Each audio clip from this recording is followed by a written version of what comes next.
Welcome to exam centre. நாம இந்த ஒரு வீடியோல ஒரு ஜிகே கொஸ்டின் தான் பார்க்க போறோம். பாத்தீங்கன்னா இந்த ஒரு கேள்வியை நான் போன வீடியோல கொடுத்திருந்தேன். அதுக்கான ஆன்சர் சொல்லியிருந்தேன். இந்த வீடியோல அதுக்கான ஆன்சர் தான் பார்க்க போறோம். வாங்க பார்க்கலாம். முதல் இது பாத்தீங்கன்னா 1 9 25 49 121 அடுத்து வரக்கூடிய எண் என்ன அப்படின்னு சொல்லி கேட்டிருக்காங்க. இங்க இடத்துல நம்ம பார்க்க வேண்டியது 1ங்கிறது நம்மளுக்கு 1 ஸ்கொயர்ட் அப்படிங்கிறது வரும். அடுத்து ஒண்ணுங்கிறது நம்மளுக்கு 1 ஸ்கொயர் வரும். 9ங்கிறது 3 ஸ்கொயர் வரும். அடுத்து 25ங்கிறது 5 ஸ்கொயர் வரும்.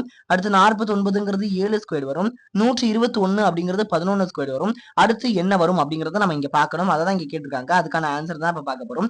பாருங்க 1 அப்படிங்கிறது 1 3 5 7 11 அப்படின்னு போதும். இந்த இடத்துல 9 வந்திருந்தா நம்ம பகா எண்களின் இதுன்னு எடுத்துக்கலாம். ஒரு நம்பர் விட்டு அல்லது ஆட் நம்பர்னு எடுத்துக்கலாம். ஆனா நம்மளுக்கு எப்படி கொடுத்துக்கலாம் சாரி 1 விட்டு 1 வந்துருந்துச்சுன்னா இது நம்ம ஒற்றைப்படை எண்கள் அப்படின்னு சொல்லிட்டு எடுத்துக்கலாம். ஆனா 9 இங்க வராததுனால நம்ம இதை எப்படி எடுத்துக்கிறோம் அப்படின்னு சொன்னா 9 மட்டும் விட்டுட்டு மத்த எண்களை எல்லாத்தையும் எடுக்கிறோம். அடுத்து அதை மட்டும் தான் பார்க்கணும் இங்க.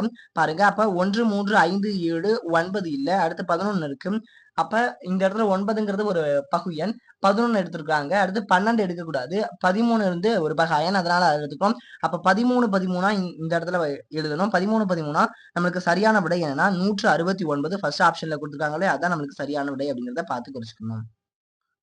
இதுதான் சரியான விடை. அடுத்து பாருங்க 3வது கேள்வி 1 9 49 டேஷ்னு கொடுத்துருக்காங்க. இதற்கான சரியான விடை என்னங்கிறத கண்டுபிடிச்சு கமெண்ட் பண்ணுங்க. கரெக்டான கமெண்ட்க்கு நான் பின் பண்றேன். தேங்க்யூ. வீடியோ பிடிச்சிருந்தா லைக் பண்ணுங்க.